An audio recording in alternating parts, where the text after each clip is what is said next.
The first book I have chose for the listening strategy assignments is The Five Little Ducks. I will be using this book in a math context. This literature book is going to assist me in seeing what students know about subtraction.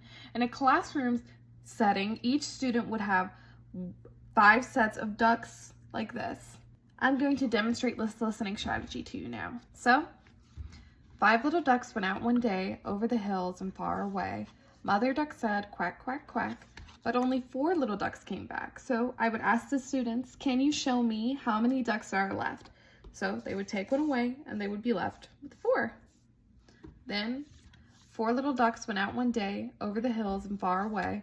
Mother duck said, quack, quack, quack, but only 3 little ducks came back. I would ask them again, can you show me how many ducks we have left?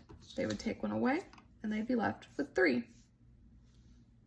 This book called Dog's Colorful Day is going to be used in a reading context. It is going to assist me in seeing how students recognize and identify within colors. In the classroom setting, I'd hand out each of my students one of these dogs that already has the first dot on here. Then throughout the story, they would use different markers to show me the color that they're hearing and seeing that's being read in the book. So I will give an example. Dog's Colorful Day. So it says, this is dog. As you can see, dog is white with 1 black spot on his left ear. And on our model, it has that as well. Then we have, at breakfast time, dog sits under the table as usual. Splat. A drip of red jam lands on his back. Okay, I would ask the question, using your colored pencils, crayons, or markers, show me what color is red. They would just mark a red dot on the dog. And so on and so forth throughout the book.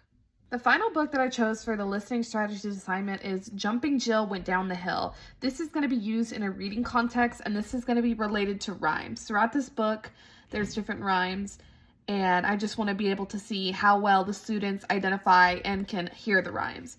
So the activity that I paired along with this is a rhyme bingo. So each of the kids would have a bingo card and some bingo chips, and obviously everybody gets free space, but if they hear a rhyme in the story, I want them to just mark down a space on the bingo card. The numbers don't really matter because it'll be based on rhyme. They can place it anywhere. Just as long as they've heard a rhyme, that's the most important part. So I'm going to demonstrate that now. So we have, once upon a time, there was a girl named Jill. She lived inside a little house that sat upon a hill. So then I would ask, did you guys hear any rhymes? And then hopefully they would say yes, and they would mark it on their bingo board. And then I can go around and look and see and, tell them, well, that's good, that's a rhyme. One spring day, a package came. It was addressed to Jill. What could it be? A pogo stick from dear Uncle Bill. Then they would mark again for another rhyme until eventually, by the end of the story, ideally everybody should have the bingo board filled out. We can discuss what rhymes we heard after we're finished reading the book, and then everyone can get a little something afterwards.